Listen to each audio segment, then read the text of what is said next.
안녕하십니까? 발송배전기술사 이덕길입니다. 이번 시간은 표준 충격파입니다. 표준 충격파라는 것은 서지파나 낙뢰 등에 의한 파형의 모양을 표준화해 놓은 파형을 표준 충격파라고 합니다. 이 표준 충격파는 각 나라마다 약간씩 차이가 있는데요. 그럼 이 표준 충격파에 대한 사항을 알아보겠습니다. 기출 현황입니다. 2006년에 나왔고요. 14년에 나왔고 이제 2020년에 한번 나왔죠.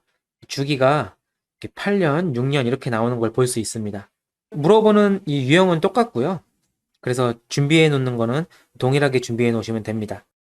그리고 현 시점에서는 아직 주기가 좀 많이 남은 걸로 보이는데 너무 이렇게 주기적으로만 계산하다가 한 번씩 변칙적으로 나올 때가 있거든요. 그러니까 이거는 또 중요한 내용이기도 하고요. 꼭 준비해 놓으시길 바랍니다. 특이사항입니다. 이 표준 충격파는 이 애자의 50% 삼락시험에 인가되는 전압파형입니다. 그래서 이것을 참고적으로 알아두시고요.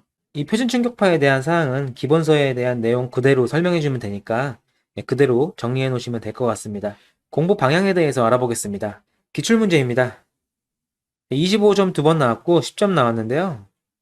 근데 이거 10점짜리 하나로 서술하기가 좀 힘들더라고요. 그래서 25점짜리로 준비해 놓으시고 10점짜리로 나왔을 때 최대한 간결하게 서술해 주는 게 좋을 것 같습니다.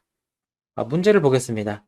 표준 충격파형을 그리고 다 그리래요. 이게 다 표준 충격파를 그리고 표준 충격파를 또 그려야 됩니다. 그린 다음에 여기 그래프에 대해서 설명을 해줘야 돼요. 설명하라고 나오죠. 그리고 이 사항에 대해서 설명하라고 나오고요. 그리고 그린 다음에 설명하래요. 세 개 물어보는 게 다 똑같죠?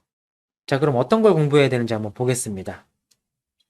처음에 개요적으로 이 표준 충격파형이 뭔지, 왜 쓰는지, 이 정도로만 이제 개요적으로 이제 서술을 해주고요. 그 다음에 전압의 표준 충격파와 전류의 표준 충격파 이렇게 있습니다. 이 어떤 걸 정리해야 되는지는 이렇게 제가 목차를 만들어 놨고요. 여기 밑에 전류 충격파도 요거와 똑같이 이 목차를 구성해서 정리해 두시면 됩니다. 근데 전압파와 전류파가 어떤 기준점 위치만 다를 뿐이지 내용은 똑같거든요. 그래서 이런 목차로 준비해 두시면은 충분히 서술해 줄 수 있습니다. 참고 도서입니다. 참고 도서는 이렇게 세 권을 참고하시면 될 것 같고요. 답안 구성이 어떻게 되어 있는지 궁금하시면은 이 2타 핵심 250 문제 154번을 참고하시면 됩니다. 표준 충격파에 대한 답안 작성입니다. 그리고 설명을 하는 게 나왔죠? 표준 충격파 그린 다음에 그리고 설명. 그린 다음에 설명을 해줘야 됩니다. 첫 번째로 이제 개요가 나오죠. 표준 충격파의 뭔지, 표준 충격파가 뭔지 정의에 대해서 써주고요. 왜 쓰는지, 왜 필요한지 정해놓지 않으면은 여러 가지 절연 시험을 할 때 중구난방이 되기 때문에 그렇기 때문에 표준을 모두 정하는 거죠. 국제 규격을 다 정하는 게 일괄적으로 우리가 알아야 할 특성이 있기 때문에 그래서 하는 것입니다. 그것에 대한 사항을 적어주시면 되고요. 그 다음에 전압 충격파에 대해서 이제 서술을 해주면 됩니다. 전압 충격파는 좀 충격파 같은 건 크게 그려주세요. 크게 그려서 이제 이런 식으로 그려서 90%와 30% 지점 이어주시고요. 각각 인자들에 대해서 여기 기호를 다 붙여주시고요. 알파벳 기호를 다 붙이죠. 그 다음에 여기 파미점 그려주시고요. 그 다음에 설명을 해주는 겁니다. 그 다음에 귀약 0점이 뭔지, 파도 길이가 뭔지, 파미 길이가 뭔지, 그 다음에 파도 준도 S가 뭔지, 표준 충격파 시험이 그 시간이 어떻게 되는지, 1.2 곱하기 50 마이크로세크 나와 있는 요거입니다. 그렇게 해주시고요. 그리고 전류 충격파에 대해서도 이거 서술을 하면 한 바닥이 될 수도 있고 반 페이지가 될 수도 있는데 반 페이지가 되면 여기 전류 충격파의 그림을 여기다 그려주시고요.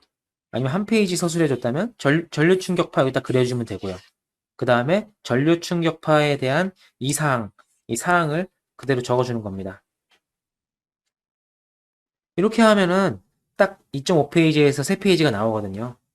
만약에 문제에서 표준 충격파에 대해서 그리고 설명하라면은 전압파, 전류파 두 개 설명에 다 해주는 게 좋습니다. 그런데 120회 때처럼 10점짜리로 나왔다. 근데 이게 3페이지 쓰기에는 좀 시간이 너무 아깝죠. 근데 25점짜리로 나왔을 때 이렇게 두 개 다 설명해 주고요. 10점짜리로 나왔을 때는 이 그림을 그려주시고, 요 개요 같은 건 짧게 써주시고요. 정의로만 두 줄 써주시고, 여기다가 그려주시고요. 그린 다음에 여기다 서술을 하는데, 이 서술을 할 때 전압파와 전류파의 그 차이점만 간단하게 비교 설명하는 식으로 해주는 게 좋을 것 같습니다. 이렇게 3페이지 쓰면 시간이 너무 오래 걸려서 다른 문제에 대해 할애할 시간이 너무 작아지니까요. 유동적으로 그렇게 기술을 해주시면 될 것 같습니다. 이번 시간은 여기서 마치겠습니다. 감사합니다.